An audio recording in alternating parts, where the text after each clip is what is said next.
like an intro video. With our characters, yeah. I just need an everyday startup. So yeah. All right. Welcome back for part 2 of tonight's one shot of the Wild Weird West, or the Weird Wild West, whichever way you want to term it. We're here to have fun and to continue our game. Now, where were we? Ah, yes. You just got done discussing this stuff, figuring out how you're going to go about defending this place, and what's going to end up happening. So, how do you guys want to get started? Do you want to do the basic of we in trouble now, or just oh shit, this is fun? Just wait till they show up, and that way we can start shooting at them. Can we use the diluted holy water to soak the ground in front of the gate? Yes, but it might not have anything to do with it. But hey, you can try it. Yeah. I don't know. Why not? Like maybe they'll like make noise or something. Yeah, I agree. All right. Like maybe they'll like groan, so we'll be able to hear them coming. All right. Sure, you guys can do that. That's not a big deal. Let's see, what else can we put up there? Let's see. And I remind the preacher once again to pray more. And I remind the preacher that his life is now on the line. It's like, hey, everybody, look, you did this. You were able to do this much, but that's not enough. Yes, we need more. And he thinks y'all are. He does. He actually thinks y'all are crazy. Yeah, but once he hears the undead things start to groan at what he did to the water, I think he'll change his tune. Yeah, pretty much. Well, that's what I'm hoping.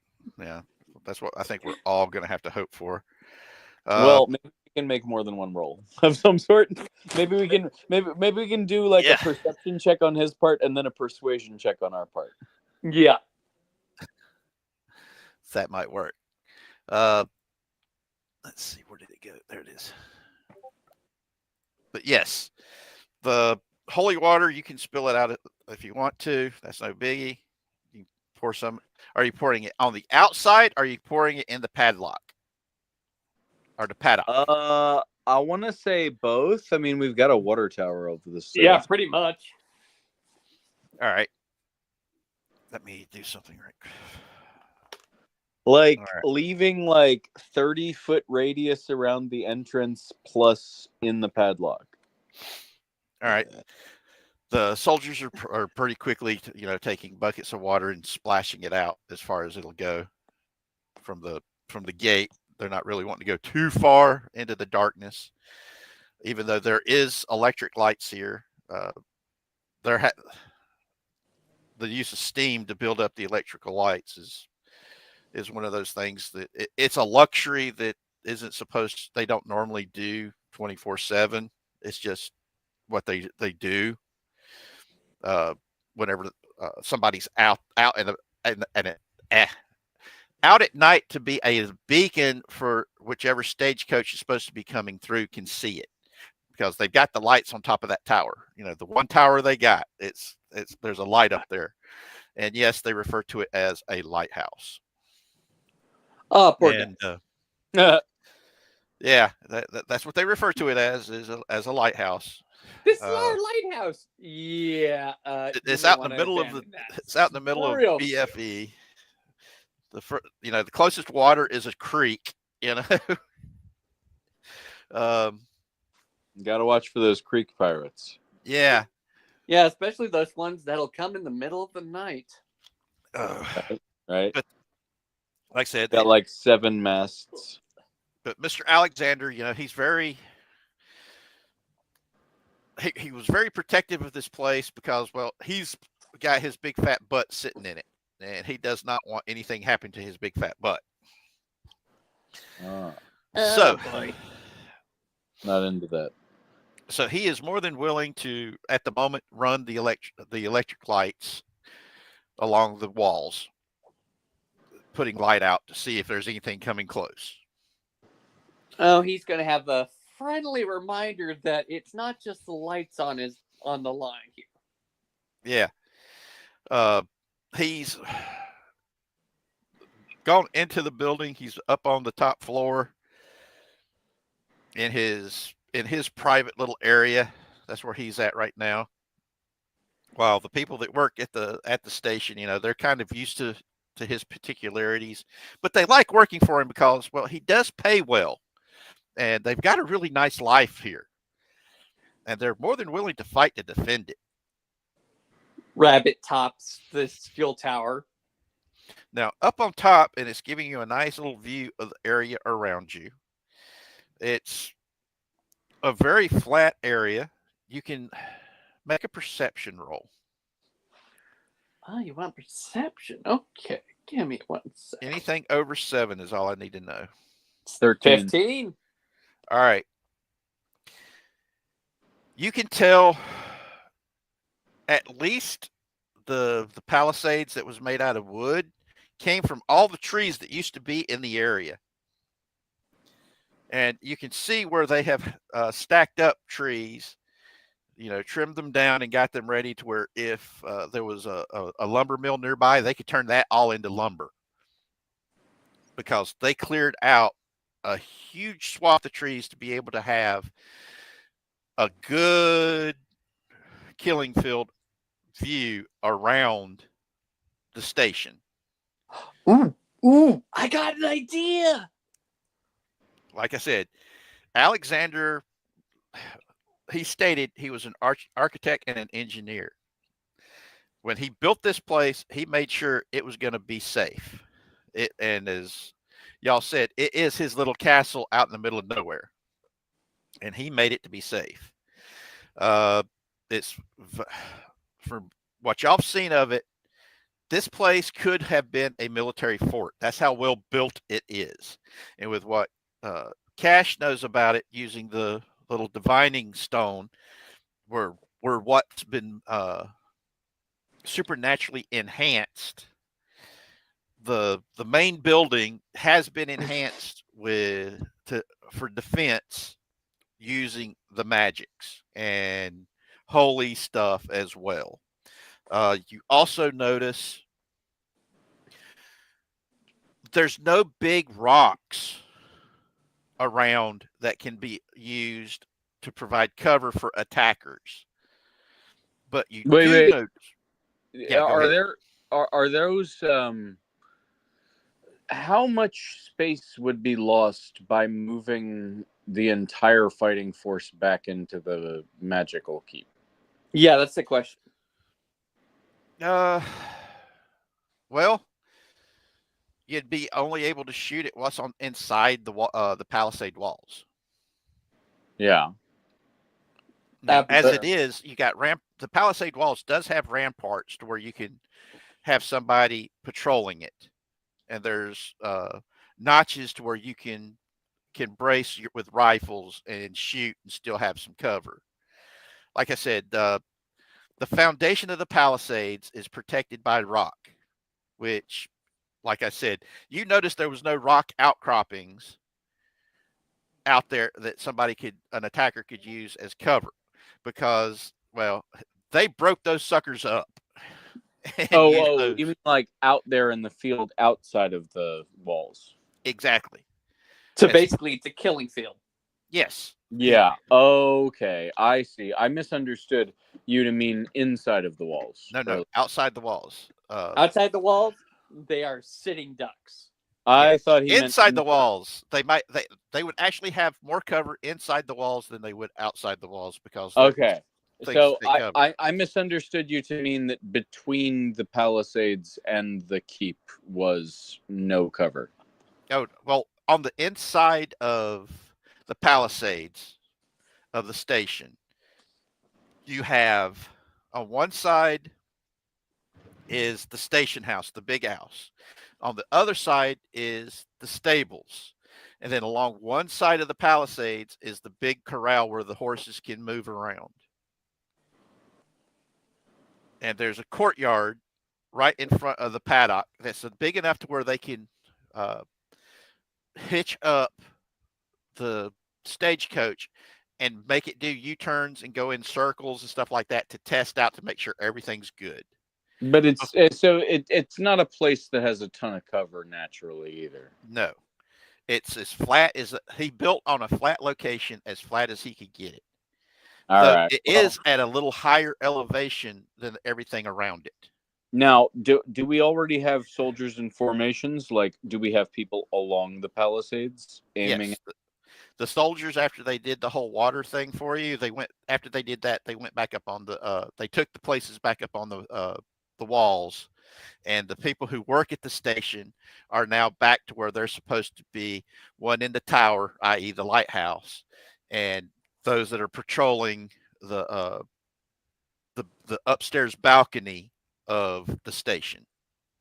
Okay, then I'd want to find somewhere close to the front gate and get behind about 3/4 cover. As for me, I'm going to take the other side, covering at the same area.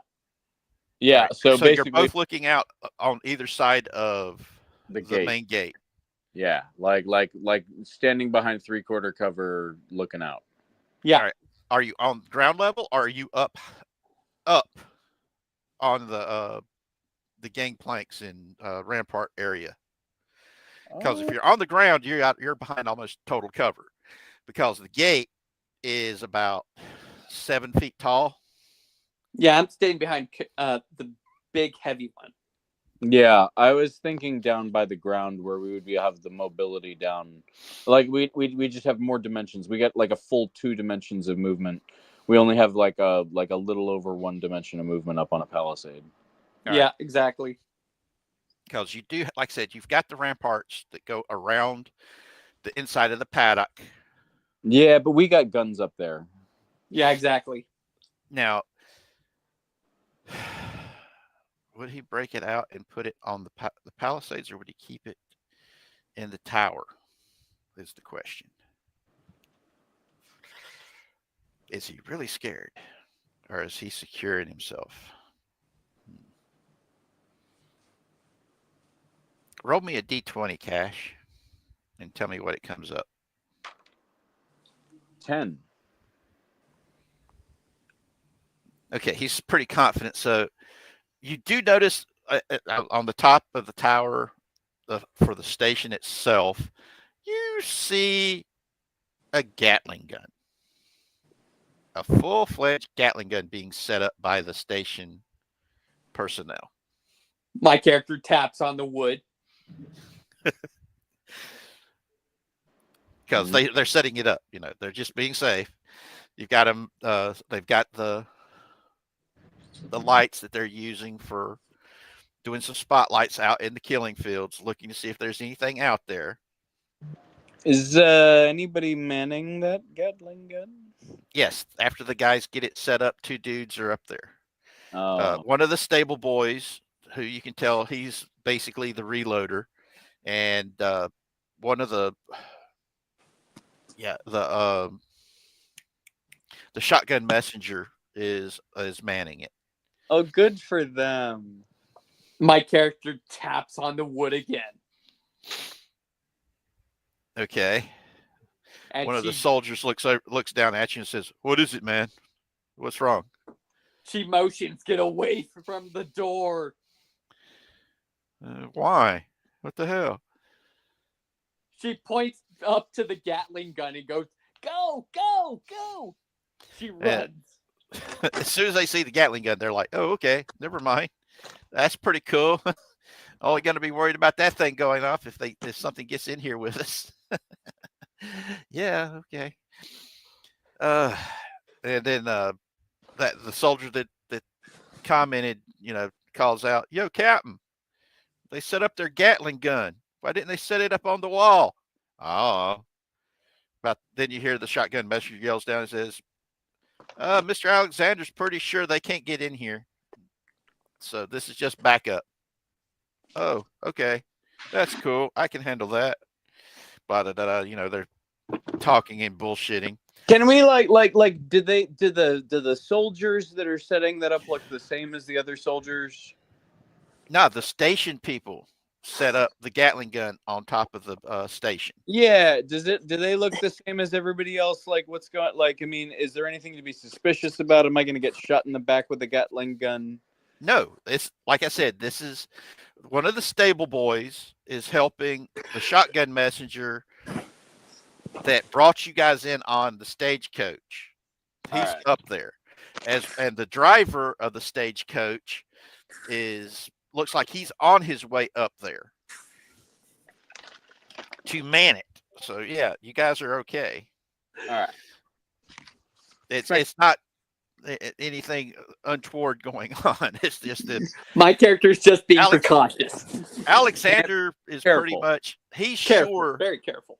they're not going to get it. Nothing's going to be able to get through the dang palisades right now because he feels that he's got enough. The palisades are strong enough. They can, and if they do see something really nasty coming through the killing fields, when they start shooting, and if they have to keep shooting, he knows how long it's going to take to break down that Gatling gun and set it up somewhere else. Or there's the possibility he's got a second Gatling gun. And considering how much resources he's put into this place, I would strongly suggest there's probably a second Gatling gun hidden around here somewhere. My character is doing some mental measurements. Okay, so they brought in the first Gatling gun. If there's a second Gatling gun, yeah, if there's a second one, they're going to be setting that sucker up in the lighthouse, or on one of the walls, because the lighthouse has got the perfect ability to shoot straight down the main gate, as well as anywhere else up to a certain point to the walls. My character is going to go up the rock rampart and take cover back there. Because, like I said, the rock for the foundations of the palisades is also got enough rock that is piled up on the inside of the palisade and stacked up on the outside of the palisade to make sure that something can't be rammed against the palisade and bring it down. Exactly. Okay. Like I said, Alexander built this place to handle some shit. The only reason why he used palisade walls to go around it was the fact there wasn't enough rock to build actual rock walls around it. Because my the character outcropping rock, they broke that shit up and brought it in. All the trees, they cut it down, brought it in. And there's a whole bunch of logs of trees that had gotten cut down and trimmed up to where it could be, like I said, if somebody was to set up a lumber mill, they would be able to cut up all those trees and sell them as lumber. Which, knowing how Alexander is, he might be planning on doing it at some point. You just don't know right now. This first day you got here, first time you got to meet him. But and so you don't know any of this yet. Yeah, you don't know all the information yet. You just got here. You can see how well they set this place up. The reason why I had you make perception rolls is because this is what I would do if I was to set up here. Wink, wink. Yes. Wink, wink. That's nudge. And this guy is. I know what I mean. Yeah. He does this stuff to protect his own ass. So he built this place to last. Now, everybody is on watch, looking out into the darkness, wanting to know what's out there, if anything's coming. At the moment, it's like 1:45 to midnight. It's gotten really dark. There's not much of a moon out. You know, the light, in some ways, the electric light is making it worse. So they've lowered the electric lights on the inside of the palisades, so you'll have a better chance at seeing shit coming. They've also set up a couple of other little things. You got them out there with their little spy glasses looking and searching the edges and everything, see if there's anything out there. So far, you've not seen anything yet.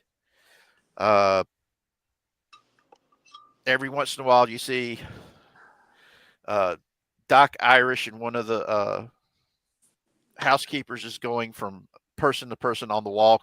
They're carrying with them drinking water.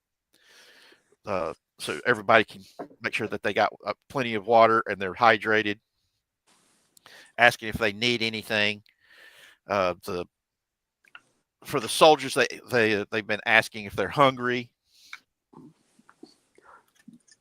My character would probably ask for a sandwich, and that's probably all they'd ask for. Well, then they'd bring you a sandwich. They're also Doc Irish is asking if anybody's feeling faint or anything like that, seeing if they need help. When he got to the guy that's really fucked up really bad, he wanted to start treating him for his injuries, and the guy's like, no, I'm fine. I just need something to eat. We'll just bring you a sandwich, and the guy's like, no, just bring me some raw meat. And they looked at him funny. He's like, no, seriously, bring me some raw meat. I need raw meat. And so they bring him a big chunk of raw beef, and he starts eating it right there in front of him. And he keeps looking. Unlike everybody else who's using little spy glasses and stuff, he's just looking out, and he'll point stuff out for people to look at with the spy glass to get a better look at it. So this is one of the what is the name of those? The Hodor? Harrowed. The Harrowed. Yes. A Harrowed. Now, he's also moving around the wall, trying to stay on the move,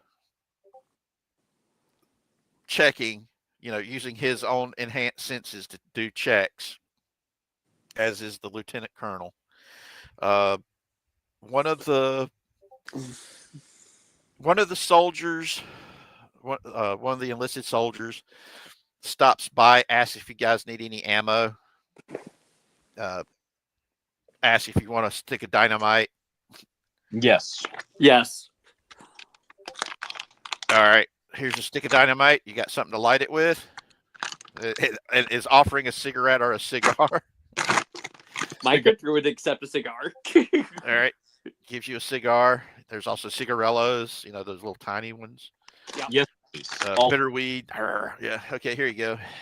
Everyone knows that in the Civil War, tobacco is cancer. And they helps light them up for you, and it goes about his business. Now, after a little while, the lieutenant colonel shows up to where you two are at, and he says, something just doesn't feel right. Does it feel? I got a bad feeling about this. I've talked to the captain, and his orders are pretty straight up. He's got to protect the station at all costs. Would the two of you like to ride with me for a minute? Sure.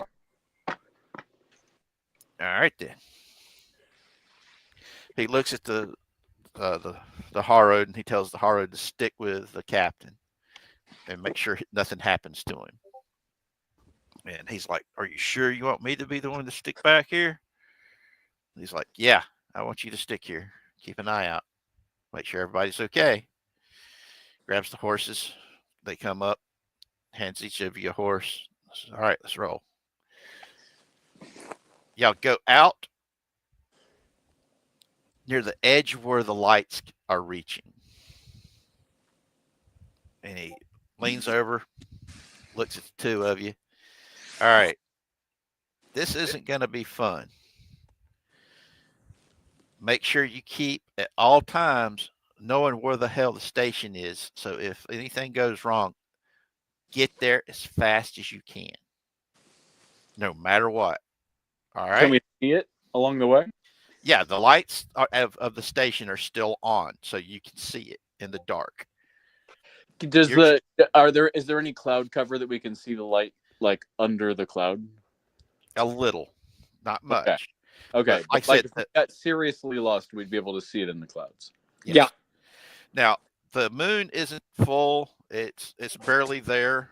You know, it's not a new moon, but it's a sliver, and you can see the stars. The stars are really bright. You know, there's no light pollution except for the station, which is lit up pretty well, so you guys can see it.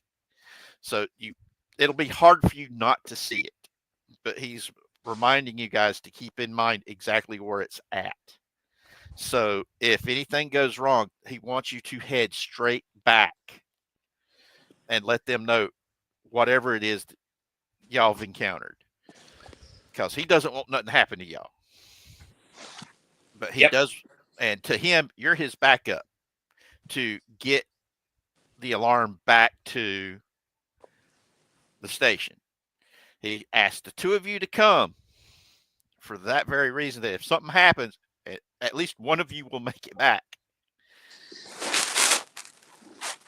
He doesn't, you know, his orders were pretty serious about making sure nothing happens to the station in this area because, well, reasons.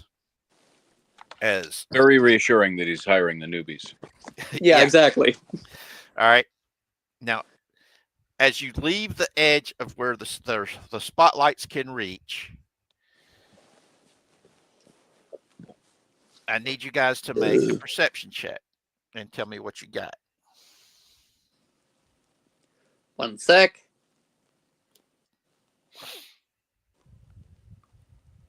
18. All right, Cash, what you got?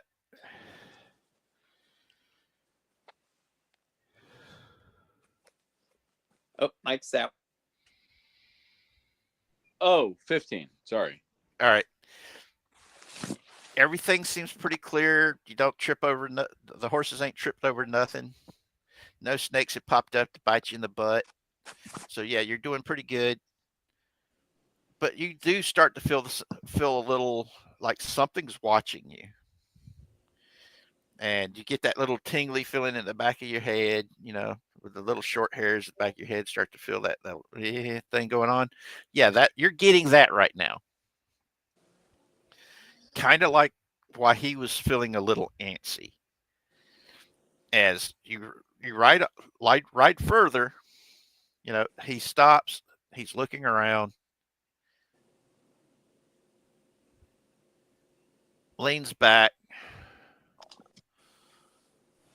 I grip my cross a little and pray. You feel it too? I grip my gun in my right hip. You know, he's nodding his head and he says, "You guys feel something too, don't you?" Yeah. Rabbit nods. There is something out here. I can feel it. I just don't see it. Yeah. Get out my dowsing stone and wave it around in a couple different directions. It's slowly moving. And it's barely glowing. Except whenever you get it a little bit closer to him, then it glows a little brighter and spins a little more, but not as much. And let's go this way. When you turn and you start to go a little north to make it looks like he's wanting to make a circle around the station, just outside the spotlight area. You remember you're now going in the direction that the stagecoach will be going in the morning when you leave out of here. After about 10 minutes of the little patrol y'all were doing, you guys find a wagon that's been overturned, and the horses are gone. That would have been pulling the wagon. They're gone. The canopy over the wagon's all ripped to shreds. And the lieutenant colonel's got this look on his face. He's like, "I smell blood, but not that much." He gets down. He says, he looks at the two of you. If one of you stay up on your horse with a rifle, if you got one. And My the character looks around, nervous. And Her then expression. the other one come with me. And so whichever one's got the rifle, stay on horseback and pull out your rifle. Don't we both have a rifle? I think she might have a lever action. She has a lever action. She's up on the horse. Just I've got that weird coil thing. Yes, the thing that if you go bang and it hits something, that something's going to be going, oh my god. yeah, pretty much. I guess that makes me the natural choice for this if I'm going to be playing the role of mounted turret. Yeah. My I highly character recommend. gulps and goes, gets down off her horse, and doesn't let the horse meander any. She's just like got the reins as well. Yeah, that's what he's doing as well. She looks around, taps on the ground. Well, as you're moving along, you're checking out the wagon. He's like, he holds his hand up to get you to stop for a minute. She stops, looking anxious.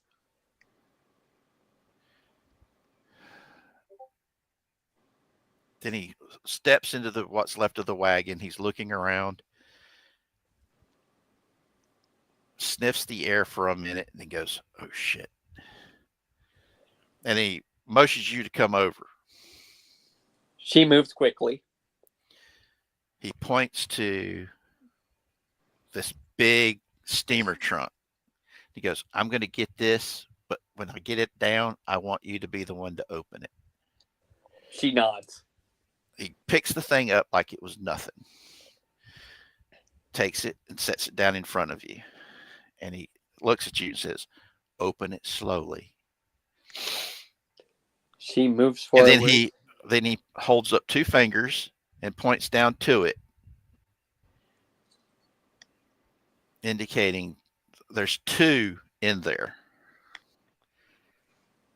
She nods. And She pulls one of her revolvers up. He says no, he's motioning not to pull the revolvers. Okay, she puts that back. Gets slowly. There's a small click. Very slowly. And then she goes to the other one. Click. And she jumps back. That's when you hear the scream of two children as the thing pops open. And the colonel's like, oh, crap. That was what he was not hoping for. And my character merely ducks her eyes behind her hand again. Oh, okay. And he starts trying to calm the kids down, to get them to calm down. They see he's in a uniform. They're like, oh, God, okay. Easy now, easy. And he takes the kids, hands them to you. I take them. Just go get on the horse with give one to the professor. And he's she goes over to where the professor is, hands one of the kids over, and has one of the kids in her arms. One of the kids is about 3 years old. The other one's about 6 or 7. And they're freaked the hell out. You can tell they're scared. Fortunately, they're not bleeding, but they do look like they've been through hell. And he looks at Rabbit and basically says, get on your horse, and pull your She gets on the horse. Where the hell did these come from? From out of the wagon. They were hiding in a steamer trunk inside the wagon. And he's looking around trying to find if there's anything else. Oh, God, how long have they been there? Rabbit shrugs. Children? The 6-year-old says all day. Says what? Almost a day. Almost a day. What happened? Our mom and dad put me and my little sister in the steamer truck and told us not to make any noise at all. Did you hear anything? Mama and daddy and my older brothers and sisters screaming and what sounded like rawr, rawr, and tearing, and it was bad. And mama screaming and it was really, really, really bad.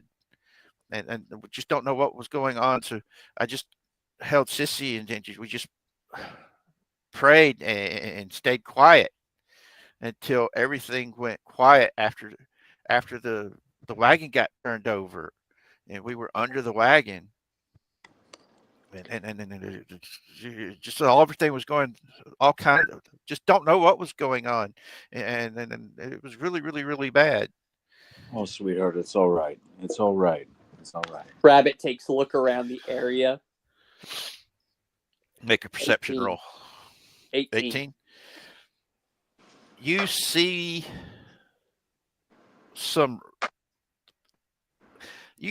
a foot,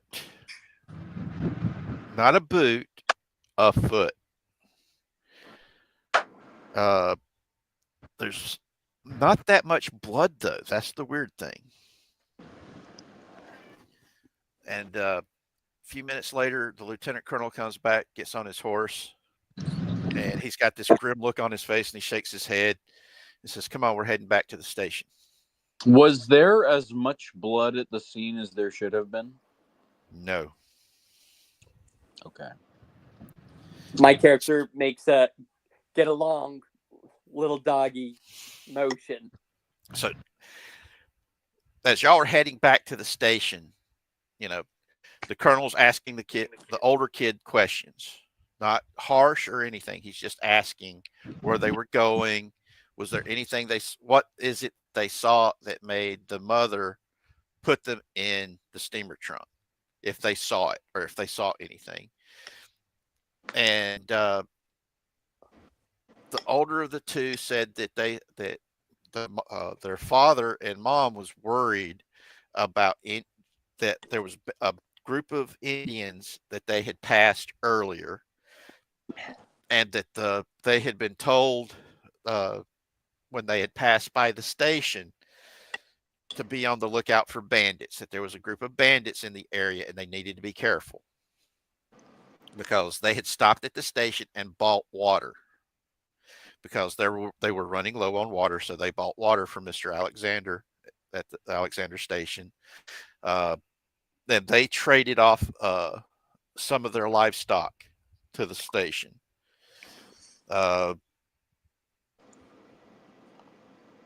And the fact that, they would have gotten a lot further if they didn't have to stop and fix one of their wagon wheels because they had hit something that damaged the wheel and they had to replace it. So it slowed them down by a lot because they were supposed to have been, before it got dark, they were supposed to have gotten to the town that they were heading towards. And that didn't happen because things got broke. That's because they had stopped at Alexander Station that morning and bought water and sold some of their livestock. When y'all get back to the station, everything's just as y'all left it. The only thing that's different is Mr. Alexander is now pacing on the front porch in front of the front door. And he's looking at a strip of paper, shaking his head, upset. When he sees y'all come in and the fact that you got the two little kids, he just looks up and says, "Well, that explains everything." He's looking at a telegram, isn't he? Yes. And he comes down. The captain meet. He and the captain end up reaching the same location in front of the three of you. And the captain hooks his thumb to Mr. Alexander and says, "I don't know how he got it, but he just got a telegram in about the fact he said that the Benningtons they never arrived where they were supposed to have arrived, and I don't know what he meant by that. And The Mr. who? Alex, the Benningtons, Benningtons. Okay. yes, never arrived. And when he sees the two little kids, he goes, "Hello, little Cassie. Hello, little Mister Brendan. No, not Brendan. Brandon. Brandon. Sorry. Are you doing all right?" And the two kids look at him, and they give him this side eye. But Brandon, the older little boy, says, "No, mommy, daddy, and all of my brothers and sisters are dead, so I'm not doing okay." And Alexander chuckles and says, "Of course you're not. Would you like to come inside?" And Have a chocolate. when he moves his hand, two of the elderly housekeeper and the younger housekeeper both come up to get the kids and take them inside. And Mr. Alexander sighs, hands the telegraph first to the lieutenant colonel. He quickly reads it, shrugs his shoulders, and then hands it to Cash because you're the closest to him. And what it says is that the Bendingtons never arrived in town. Okay. We're still looking, but we haven't seen them yet. Are you certain they left this previous morning? And Is this wait? Who are the Benningtons again? it was a family that was traveling west as well. That they were traveling on their own. It was a husband, a wife, and 7 kids. The 2 youngest was 6 and 3. Oh, And those are the 2 kids you just brought in. okay. All right. Mr. Alexander sighs and he says, "They were a nice family." And he shakes his head sadly and he looks at the colonel and says, "Did you find their bodies, maybe? Did you find what did it to them?" And he Parts shakes. No. No, we just found a few parts, and that was it. And Alexander pales and says, "I see. I'm going to leave you to it." And he goes back inside. He goes, "I'll tell you whatever the kids tell us, or tell the girls. I'll come back out and let you know what they share with the ladies." Goes in. The captain is sitting there going, "I don't know where the hell he got a damn telegraph from." Ow! Stop it! But because I don't see no telegraph wires around here nowhere. And the colonel rolls his eyes and says, because they're probably buried, so you can't see them." And the captain just goes, "You can do that?" "Yes, you can do that. It's not easy, but it can be done." Okay. Cash actually knows about that. He also knows about early wireless stuff that Tesla was working on. Yeah, a lot of weird stuff going on at Miskatonic. Yep. And anyway, the captain's like, "Well, everything right now is buttoned down. How far was He pulls out a map and he says, "How far was the wagon?" He points out to where the wagon was at, less than 30 minutes away. And they're like, "Wait a minute. They left first thing they left early in the morning, right? Before noon." "Yeah, that's what they said." But they also said that a wheel got damaged and they had to replace it. Thus, they didn't get as far as they should have gotten. But looking at the map, it's in one of the few spots where an ambush could take place. So maybe something booby trapped the area to damage the wheel. Yes, that's possible. And Rabbit looks around. They're also trying to figure out, who would attack just a family in a wagon. And one of the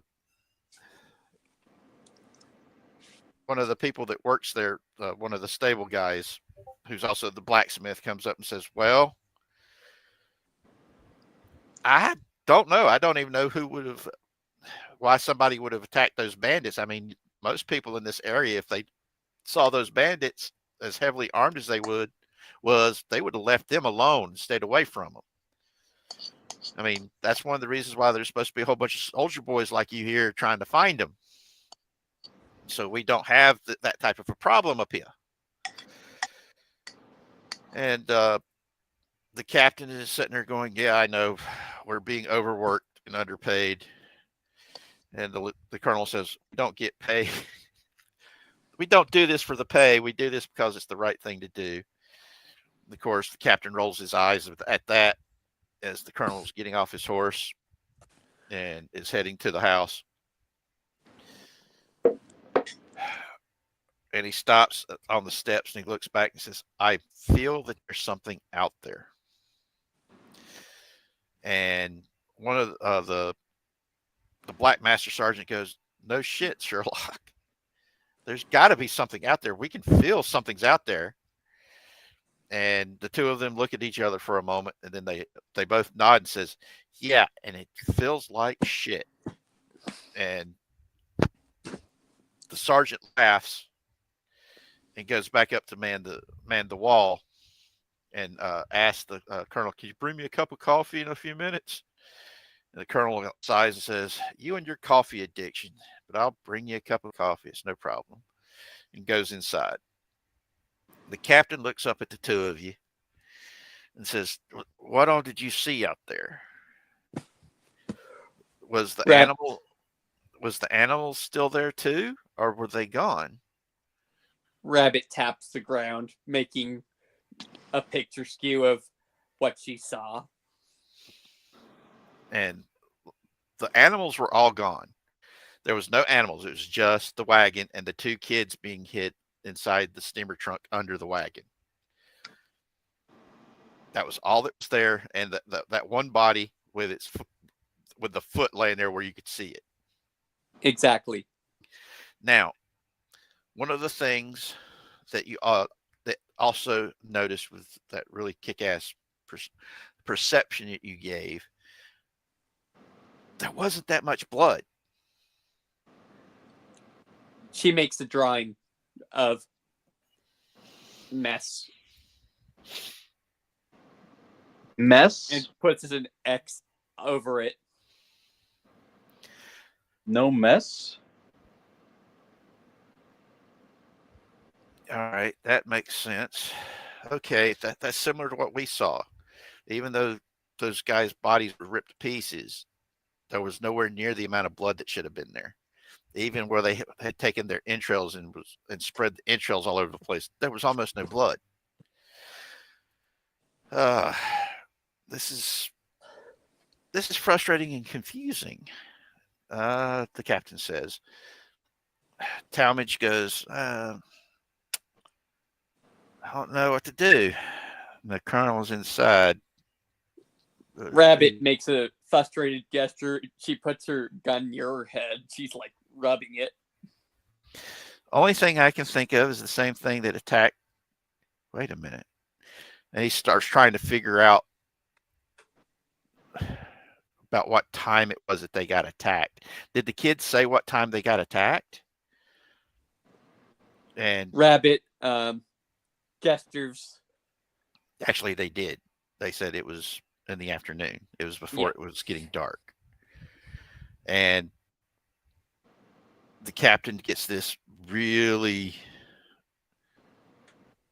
nervous look on his face and he says, "That's about the same time what happened to the bandits happened. But that was in a very distant area here. Hold on. And he shows you on the map where the bandits were at, and it's literally on the exact opposite side of where the station is at. And at this point, Rabbit makes a X, marks the spot on that one. So he's looking at this, trying to figure it out. But he's looking at the map. Kashima, do me a favor and roll a perception check and an insight check. All right, so let's call the perception a 16 and the insight, nat 1. Ooh, Ouch! okay. All right. There is a straight line between that location and the other location that goes right through the station. The insight check, if you would have got that, it would have given you I could have given you the hint about why it's a possible connection to point. But you failed it. Okay, don't worry. Wait, so what did I perceive? All right, your perception check was, you could tell, the straight line was literally right through the station between the two locations. Between the location where the ambush happened and what? And where the little box canyon where the bandits had been massacred. It's literally a straight line. Okay. With the right station right in the middle. Okay. So the distance wasn't the same, but it's a straight line. Okay.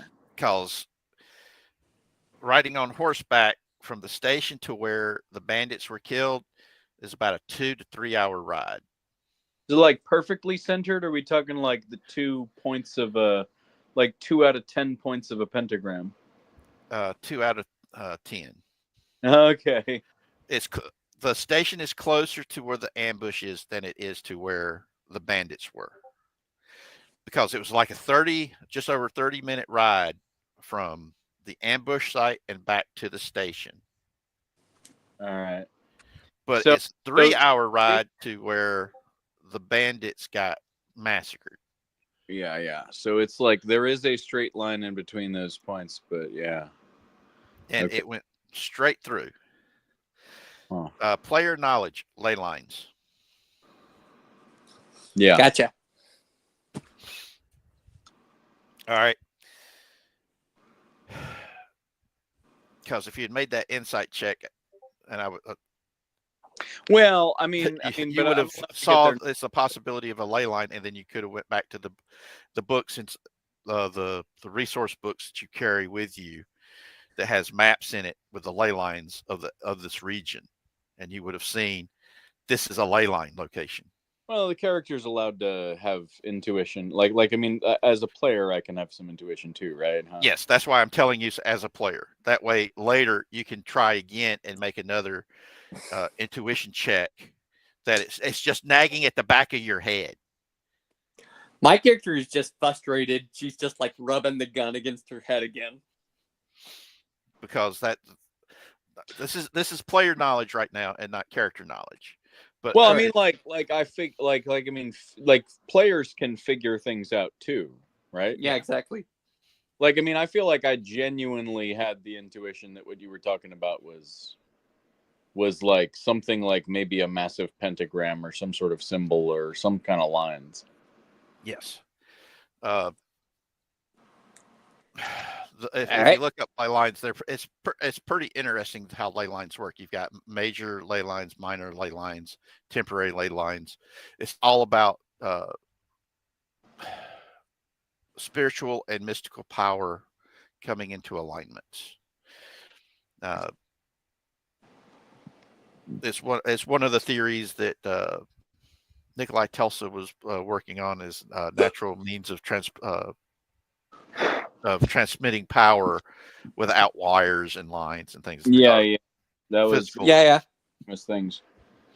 And that is something that your character would know about because, well, they work on that shit at Masonic U. We are But very sorry for the earthquake machine we installed in San Andreas. yeah, buddy, you really are. But no, that wasn't done by anything from you guys. That just happened. A 11 on the 10-point scale that happened, and nobody's really sure how it is, but there is a theory about it that the same type of mystical ritual that caused what happened at Gettysburg was what triggered and fed what happened in the maze. The quake that created the maze, that fed the maze, and created all the more chaos there on the West Coast. And like I said, you guys are getting reports from around the world where stuff like this is happening in other parts of the world as well. Anywhere where there's large scale misery, hatred, and fear, weird stuff has been appearing that is in line with that area, their mythology, their spiritualism, their mysticism, and all that. And the fact that people are starting to actually exhibit supernatural powers and things of this nature, like being able to cast ritual magic and things of this nature. It's starting to happen all over the planet now. And that's one of the reasons why I was bringing up the ley lines, is because that's one of the things that they're noticing is it's focusing on where major ley lines are at. Don't get me started about what's going on in Egypt. Word. Okay. Now, you've got that little bit of information that when the colonel comes out, one of the elderly lady comes with him. And she's got this look on her face, and she and the colonel comes up to where the two of you and the captain are standing and says, all right, this is what the kids have said. At first they thought parents were worried about the possibility that the Indians that they had met earlier might have been coming back. But the thing is, the Indian group that we had met ourselves were not dressed the way these kids are describing the way these Indians were dressed. How are they describing them? Well, the Indians we met were wearing, well, they were actually wearing more clothing, while the Indians that they described were more bare skinned. No shirts or pants, just like loincloths, boots, and wrappings around their hands and forearms, and headdress. And maybe stuff on. Check. Can I make an insight check on this? Yes. A few were wearing things over their chest, but they weren't wearing shirts. Okay, I got an 11 this time. All right. From the description of the outfits, it is not like any of the Plains Indians that are in this area that they're describing. The thing that the little kid described sounds kind of like a cane reed vest, that light armor that you would wear over your chest. Yeah. They're wearing and loincloths, shin guards, and wrist stuff wrapped around their wrist and their forearms, but they weren't wearing shoes. And they had headdresses on that kind of had feathers, but it didn't look like anything that the kids had ever seen before, because they've seen the American Indians in the area wearing feathered headdresses, but it was always, that big, beautiful headdress that they described as being really beautiful. And they said it just looked weird and kind of held their heads flat. Is how they described it. Kind of like a helmet, but not. And from your Held their heads flat. kind of flat, it sounds kind of like they're describing an Incan headdress or an Aztec headdress.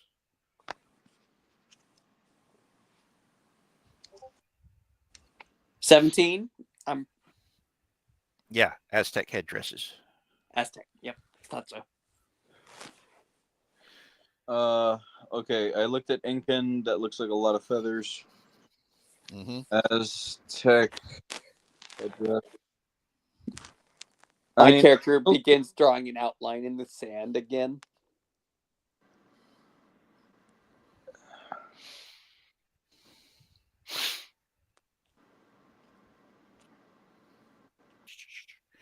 But that's how they describe they weren't the big, beautiful feathered headdresses that they were used to seeing the American Indians wear whenever they wore them. The war bonnets, it wasn't anything like that, but there were some feathers on it, but it was kind of blocky on their heads. Kind of blocky. I'm trying to understand better. I mean, like, I can get blocky and I can live with that, but like, I don't fully understand. All right, hold on. I'm see if I can find the picture of it. Or a picture.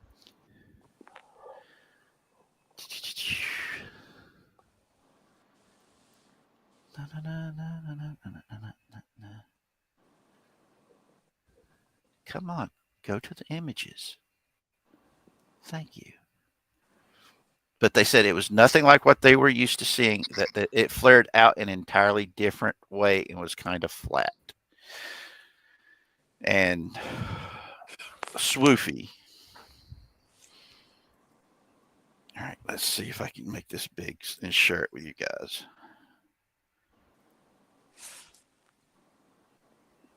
Come on, present it.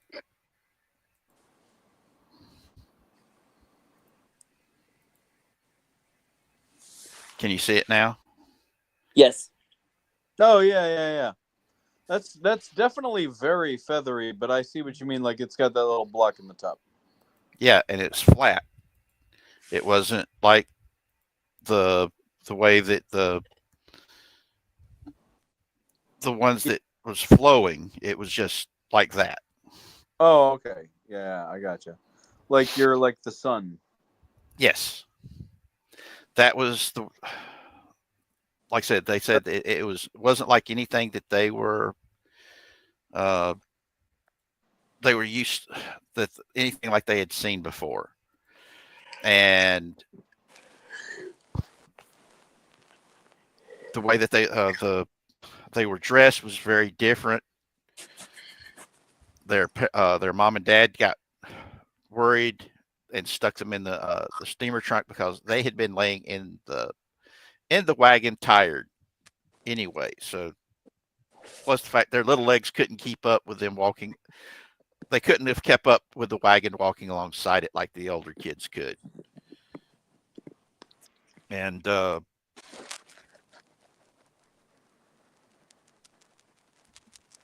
they said it wasn't that long before they started hearing hearing screams and yells after they were in there, and they know that their mom went and got back on the beside their dad driving the wagon. That they heard their dad call out, "Hi there, what can I do for you?" And then they started screaming. And that's how that went down. Ow, behave, cat. But Cat's on a warpath. yeah, Prince is being a little butt this time. All right, let me think. Make another insight check. Which one of us? Cash. 15. Yeah, this is definitely not any of the Indian tribes here, and the look and the feel of them does sound like the stuff from the ancient Aztecs, because it just did not. It's not what you would normally see in this area. which is probably one of the reasons why the mom and dad got scared and hid their two littlest just to be safe. Um,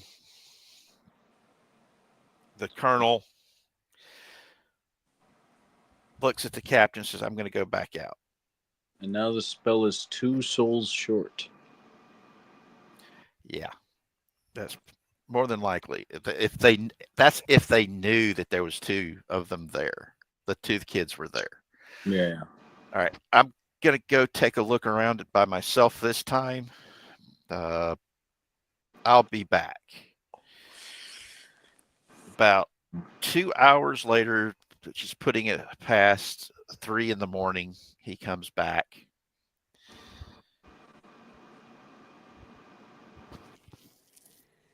Looks around, motions for everybody to come over. All right. There were tracks, but it doesn't make sense in the area around it. The soft dirt did pick up a lot of movement in the area, but it still doesn't make sense of where the animals that were pulling the wagon and the livestock that was being escorting the wagon, where they went. The only body that was left seems to have been, I think, the oldest son. But it was just one body that was nowhere tore up as bad as those of the bandits that we saw. I also saw a couple of jackalope while I was out there, which is unusual, but they were there. Yeah, I'm not sure what's going on. And Alexander's sitting there looking at the map, and says, okay, show me again where everything was at. They're pointing everything out, where the ambush was at, where the bandits got killed. And Alexander gets super, super pale. And he goes, oh, this isn't good. He says, where did you see the activities at, the other activity? And the lieutenant colonel points it out. And he points to the opposite side of the station on the map and says, was there anything here? And he points to an exact spot. Not as far as I can tell. I haven't really checked there. Why? Well, he says, anywhere along this line here. If you notice anything unusual there, I need to know about it. And everybody looks at Alexander kind of funny for a moment, and then you hear Doc Iris say, this reminds me of something from the books in my grandfather's library. And Alexander smiles and says, but it happened to have been something about ley lines that book was about. And Doc Irish nods his head. Yeah, that sounds about right. And Alexander shakes his head. He says, that's because this station was built directly over a nexus of ley lines to make it easier to protect. And he looks right at the professor and says, that's why, Professor Cash, that little toy of yours in your pocket is spinning the way it is when it's around the station house itself. This house was built directly on top of the nexus. And he smiles and he holds up the telegram and says, that's how I got this, is utilizing this network of lines. And he just chuckles at it, and he goes, "Now, I've got to go and see if I can find out anything else, if anything's happened along this line here," and goes off on his way back into his office. The colonel looks at you guys and says, "When the sun comes up, will you ride with me to this location to check it out?" Bunny nods. Would you be willing to go with me as well, Professor? He's away from Mike. Okay. Well, let's assume he said yes. That way we can keep on moving. Because as the sun is starting to come up, that's where he's heading, is to check out that check that line out to see if there's anything that could have happened along it, trying to see if there was points of something going wrong.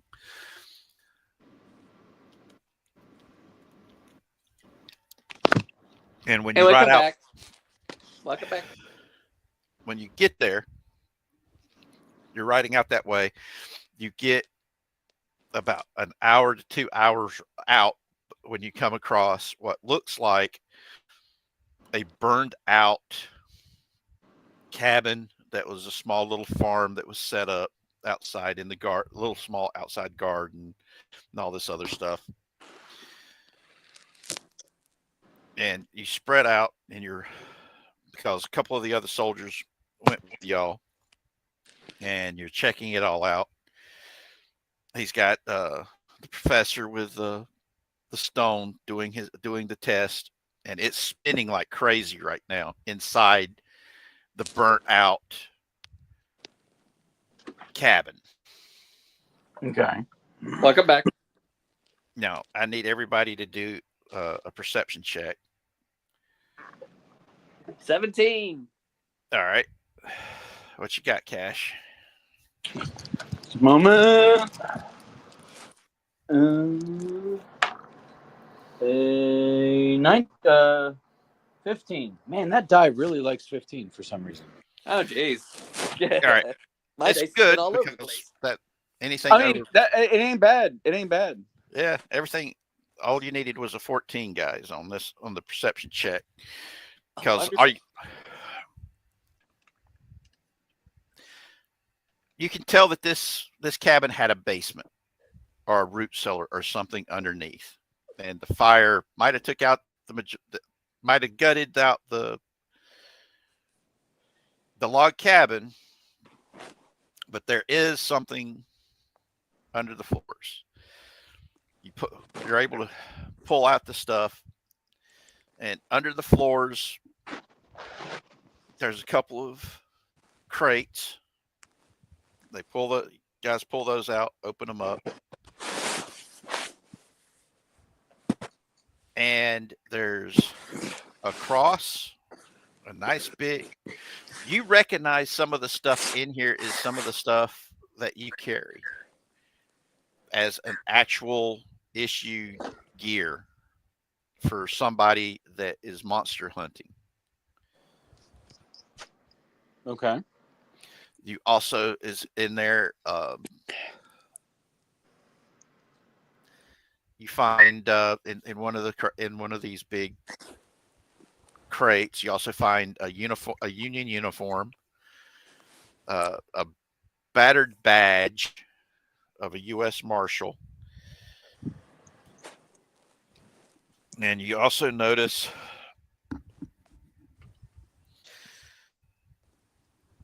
the pieces of what used to be a Gatling rifle that it looks like it blew up. It had a misfire and it just blew out the side of it. So it's pretty much worthless except for spare parts. A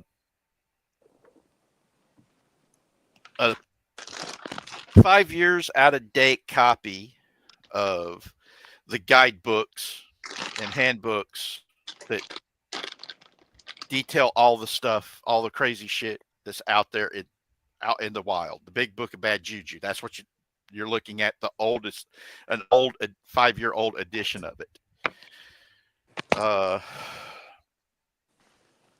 There's also a whole bunch of letters and stuff that's in there.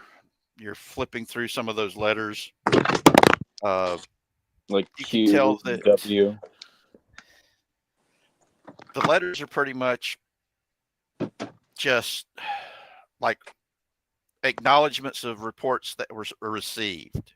You know, okay, we received your report of this date. And it was like the date was 7 years ago.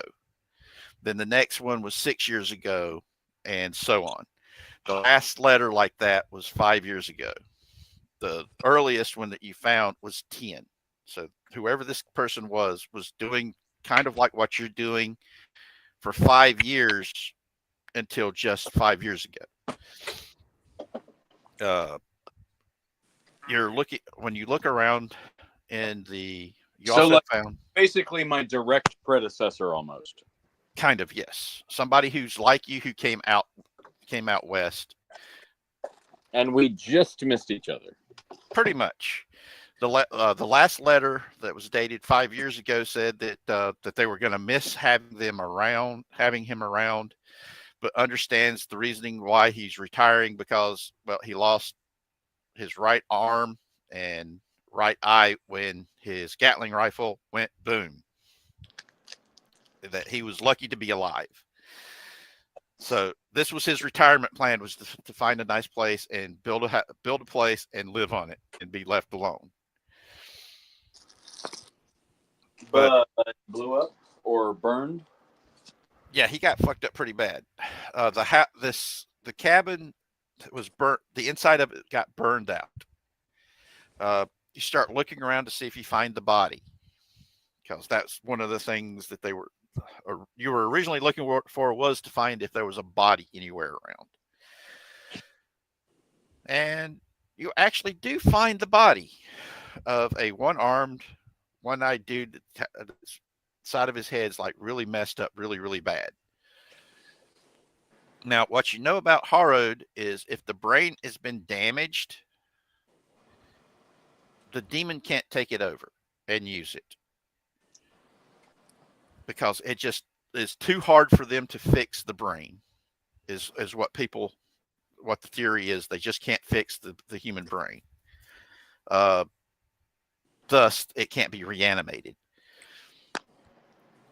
Make a perception check, both of you. 18. 8. You'll tell me your shit, huh? It's obvious that he killed himself. That he shot himself in the head. And At this point, my character says, puts 2 fingers, boom. Not said. My friend is a mute. And but from what you can tell, after he popped himself in the head to kill himself, the body got ripped up pretty bad. Like somebody was really pissed off at him. Okay. But you can still tell who he used to be. But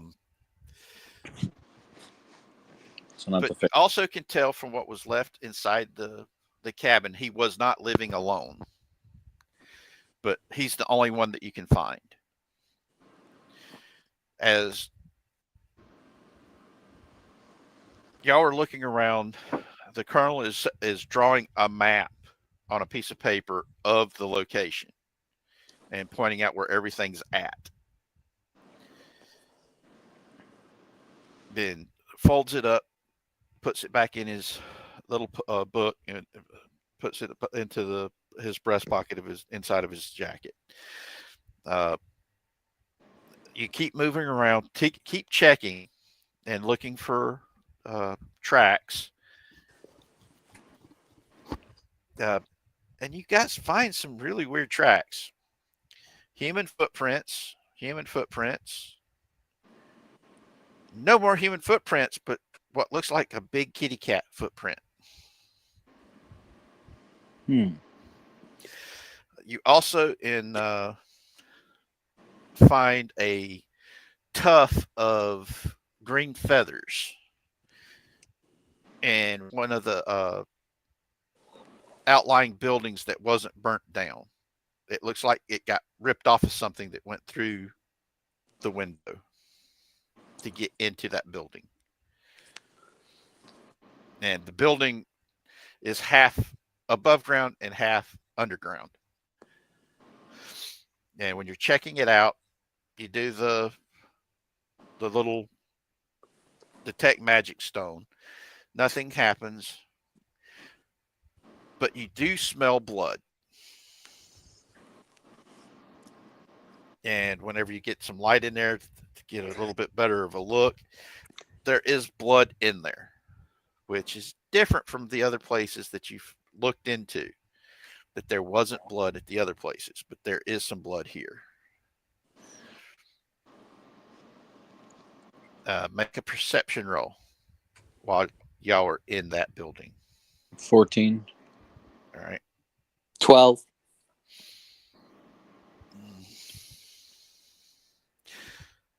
Yep. Okay. That back wall should be further back. Okay. So there's a false door somewhere. All right. You rolled good enough to know how to find it, and you pull that wall forward and pull it out of the way. While there's no magic here, there is stuff that was stashed back behind here. Regular guns, some ammo. You find some gold coins and silver coinage, some cash. You know, it's a stash of stuff. You know. All right. You also notice that there's some diaries and stuff like that. There is also what looks like a little lockbox. I grab the most valuable, the densest value for weight things like gold, and start handing about half roughly to our partner here. Just to Bunny make sure takes that it. we've got to make bag. we've got to make sure to keep this safe, especially, you know. And then I start looking at some of the weapons, however many I can carry. There's also, like I said, there's some books, diaries, stuff like that in there. Sure. Yeah. Is there a bag? Yes. All right, sweet. I load up some of the books into a bag, especially I prioritize, I guess. If I can get all of them, I do, but Bunny makes sure to grab whatever she can of the weapons. All right, y'all carry. Y'all take those and put them on your horses. Yep. Saddlebags, all that. Yep. One of the other things you start. This is the second hidden stash spot that you found. There's 2 more buildings. Are you going to check them too? Since you are looking for them, you get bonuses to find them. Yes. If you're going to spend the time looking. Yes. Okay. Of course, the soldiers are saying we need to hurry the fuck up. So Bodhi just says, if you want to come. She motions for them to come forward. Now, one of the soldiers is joining you in the search to see what they can find. The colonel is going to ride out a little ways and make a big circle and then come back.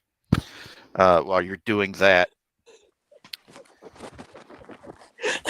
the last place that you guys check is in the ground. You pull up the flooring and you see a pair of eyes and a double-barreled shotgun pointed in your face when you pull it up and out of the way. And you see a kid about 12 years old looking up at you. And you could tell that kid cocked both barrels of that shotgun. Whoa, please don't shoot. We don't mean any harm.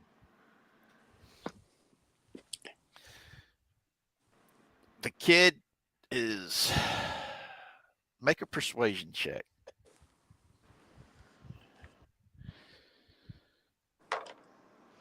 That's a 7? Do I get like a friendly old professor bonus?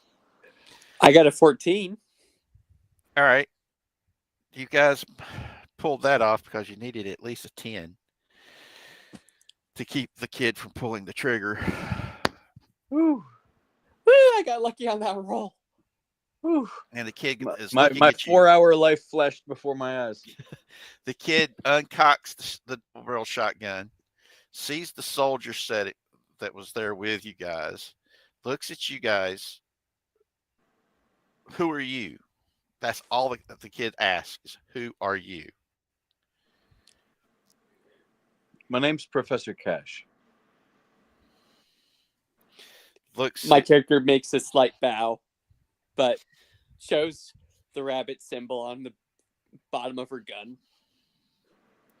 Kid gives you a weird look, looks at the soldier, and the soldier goes, "Hey, kid, I'm Sergeant Carter. What can I do for you?" And the kid sees he's wearing a Confederate uniform, almost gives a really disgusted look, shrugs. What you doing here and why are you here? Where's my ma and pa?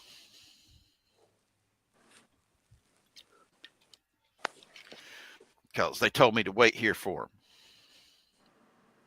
Are you guys carrying the bag of all the stuff that you found in the other location? I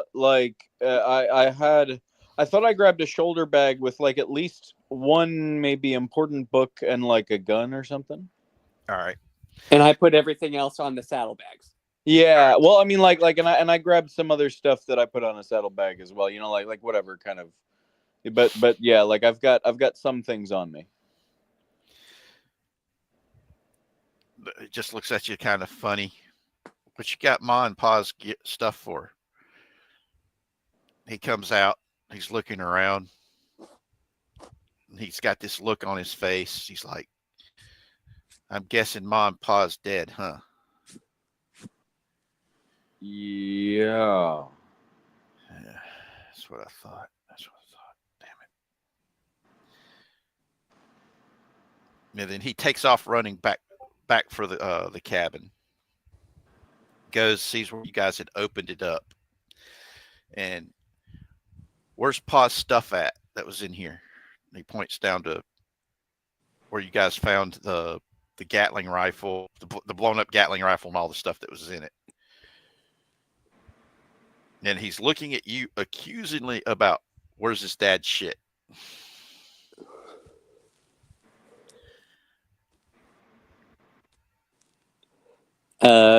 Puny can't say anything. She just merely begins sketching on the ground.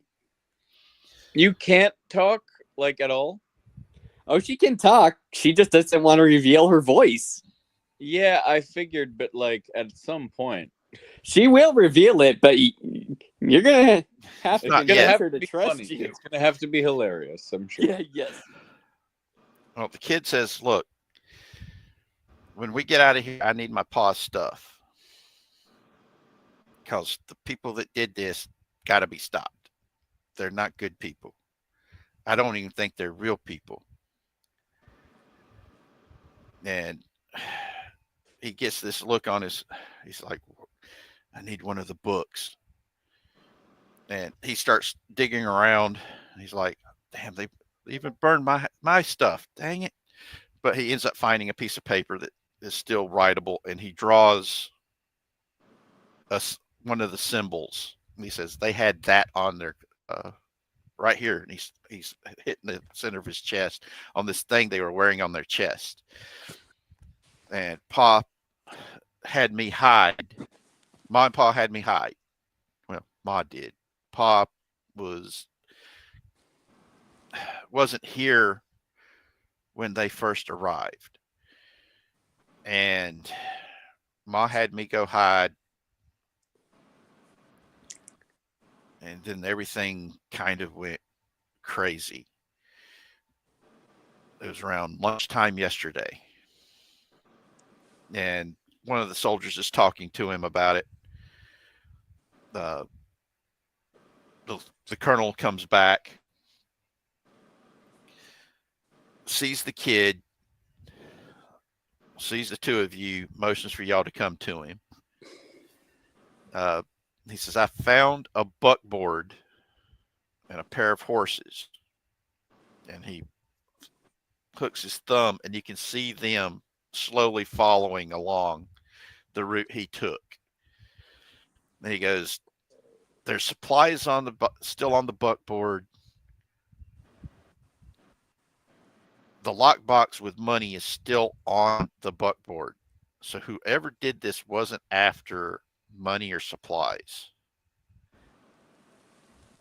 And that's when the kid sees the buckboard and he goes, hey, that's Dad's wagon. Where's my dad? Did you find my dad? You can't miss him. He's only got one arm. And one of the soldiers says, yeah, we found him, son. He didn't make it. We're sorry. Well, have you found my mom? No, we haven't found your mom. We didn't know that there was anybody else here. That's why we were surprised when we found you. Oh, wonder why we found 3 feet. Oh, yeah.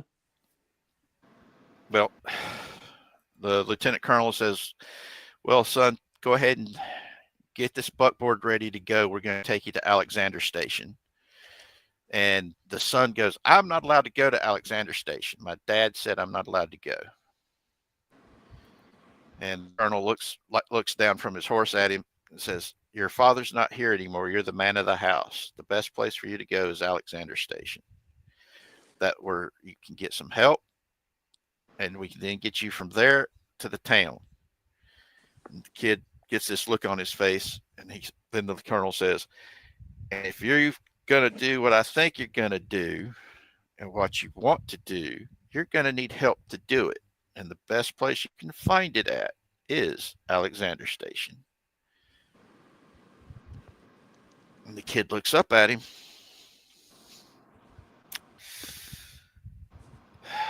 Okay, help me load it up. And they start pulling the stuff out of the hidden locations and putting them on the buckboard. And you can hear one of the soldiers that's helping him load up the buckboard asking why he was not allowed to go to the Alexander Station. Well, my pa didn't trust Mr. Alexander that much. He didn't like how he looked at Mama. And then after y'all get that loaded up, the colonel tells one of the soldiers to escort him back to Alexander Station, while the two of you and the other soldier continues on making the patrol. For the next 3 hours, you find a couple of more spots where you can tell something bad happened. Violence has happened there. And he's looking at the map, and you're not that far from where the bandits got taken out. In fact, it's just from where you're at right now. You could tell that there was what looked like a small wagon train of 5 wagons that got attacked right there. And he's pointing the possibility of a line, and he asks you to pull out your little dowser and walk around to see if there's a possibility there was a nexus at this location. And yes, there is a nexus at this spot. And from what you can tell of these 5 wagons, there was like 30 people in this thing. Lots of animals and livestock, all gone. There's not even body parts left here. And there's still stuff, though, on each of the wagons that hasn't been taken. And the colonel's looking at everything. He turns and looks at y'all. Would you like to see where the bandits were at and how they got taken out? Or would you prefer to head back to Alexander Station?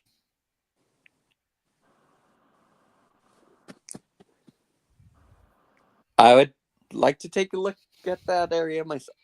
So my character would be nodding yes. What about you, Cash? Away from Mike again. Yeah. Well, we'll go. So y'all head towards where the bandit, that little box canyon was at. And from where you're at, you're looking down into the canyon as you're riding up to it. And you're looking over it. I need to, make a perception check. All right, let's see what I get.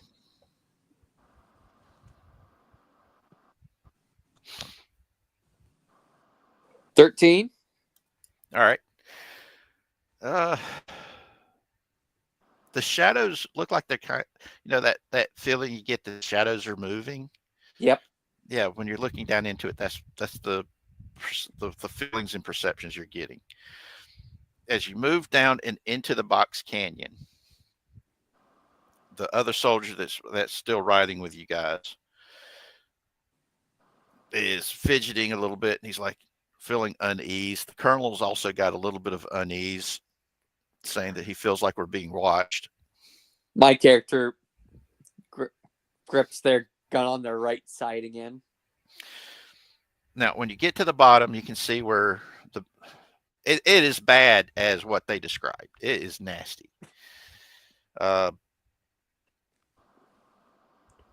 He shows y'all where the crates that was filled with all the artifacts was at, and where they got busted up and opened up.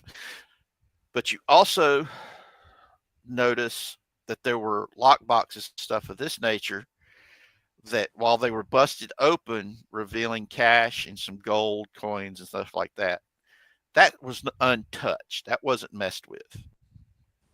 You also notice there's no carrion birds. There's no buzzards, vultures, or anything like that. There's no scavengers that have come after the body parts that was left out here.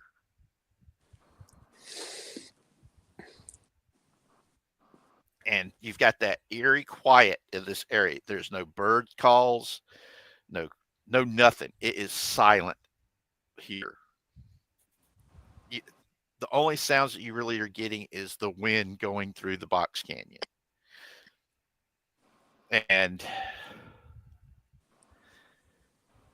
the colonel's looking around, says it was too dark for us to do any real searches of the canyon. I need y'all's help. Spread out and look around. All right. Now, while y'all are doing your search, you've got that feeling you're being watched. My character is going to be very, very cautious and roll for perception. Yep. 14. Yeah, you see something. Not that far. It's in one of those the craggy spots. It looks a lot deeper in that spot, and as you move closer to it, you look down, and you see it looks like it's the entrance to a cave that's been well hidden.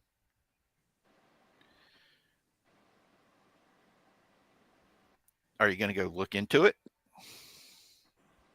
Or are you going to call them over and say, "Hey, I think I found a cave"? Yeah, I'm going to call them over and let them know I found a cave. All right.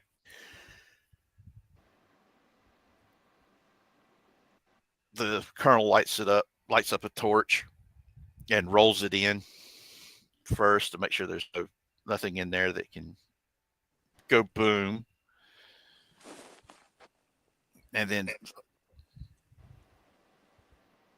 crawls in, telling y'all to just wait for a second. Goes in, then comes out a few minutes later and sits there and goes, "I did not expect to find that there." Shakes his head, tells the other soldier, "Stand watch. If he sees anything, to shoot." make lots of noise so they can hear it. And then you guys go into the cave. There's torches on the walls that's not been lit. There's ritual artifacts in this place. But none of the stuff that y'all are looking for. It literally looks like this was a place that somebody that practiced a shamanic religion that performed rituals would have stayed at it for a time. You don't know exactly how long they lived there, but you can tell they did live there for a while. The deeper you go in, it's maybe a 20, 30 feet deep. There's a natural water collection spot that if it rains, it would fill up and be a nice big thing of pool of water. You know, you could drink it or bathe in it, whatever. You've also got a sleeping area that's still there that looks like it had been used in the past month. There's some candles still in there that could be used. You can tell that it used to be used as a place that somebody was living at for a while, and that they had lived there for, like I said, a little while, at least a year or two, by the way the place looks and feels. There is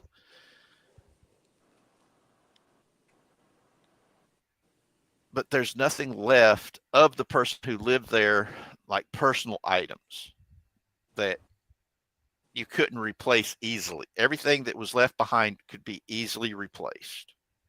You know, the bedroll on the ground, easily replaced. The furniture that was made out of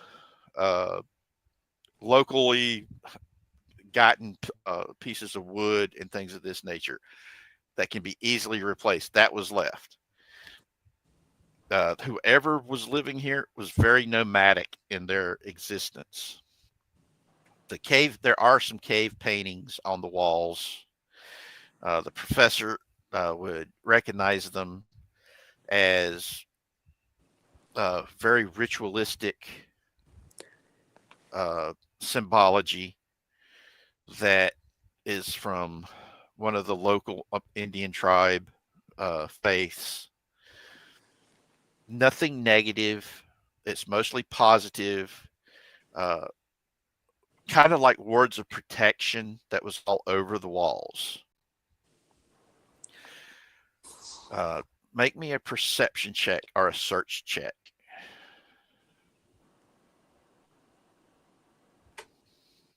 $15. Cash, you there?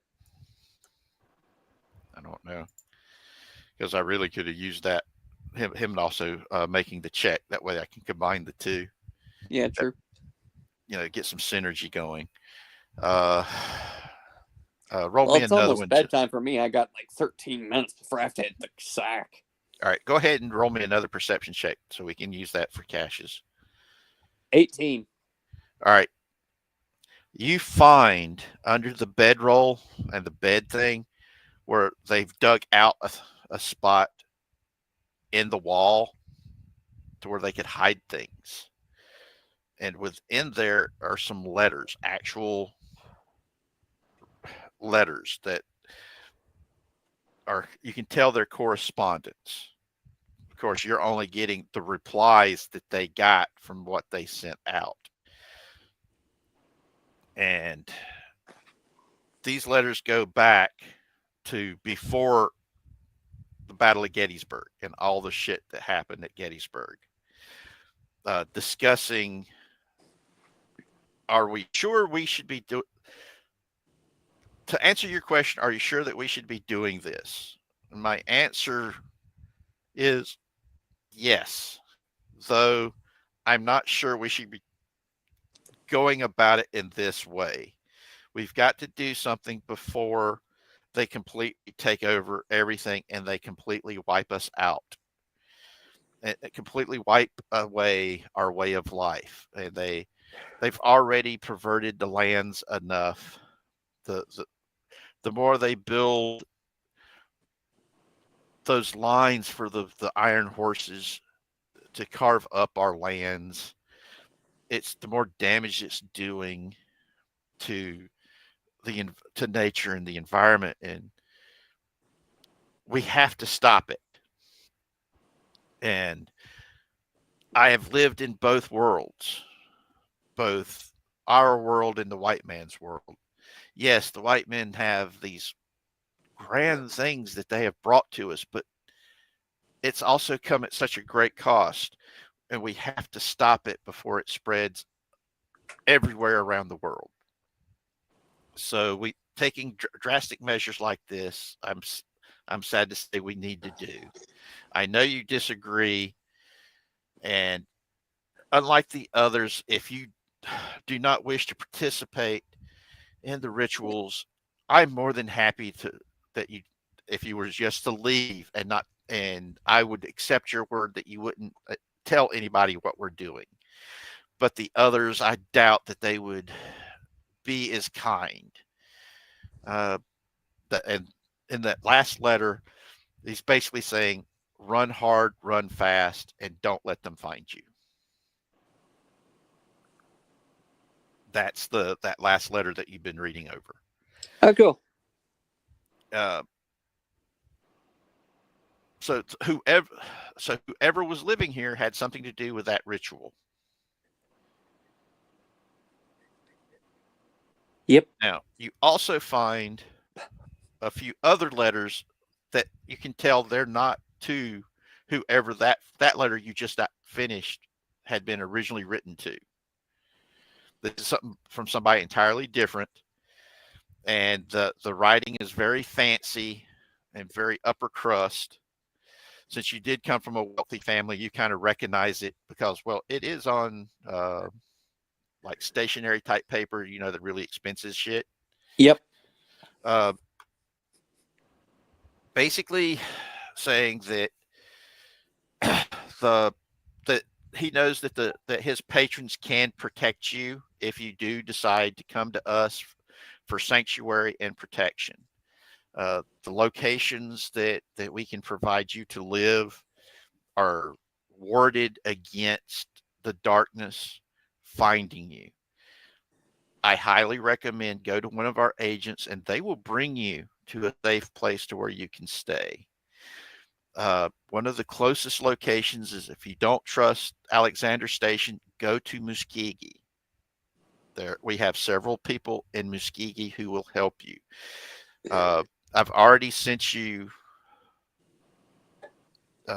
drawings of the symbology you need to find of where they are located. Keep those drawings with you at all times. Don't let anything happen to them because they're too important to keeping you safe. I hope to see you in person one day. And it is signed with a T.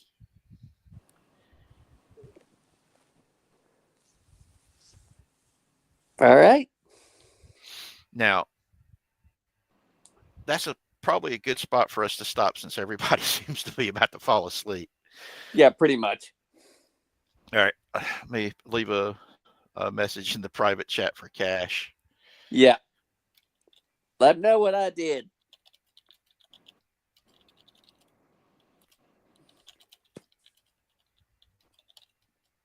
All right. I'm going to go down. See you, man. All right. Love you, brother. Love you too, man. Stay safe. Will do. See you tomorrow. Will do. I can't wait for Star Wars, man.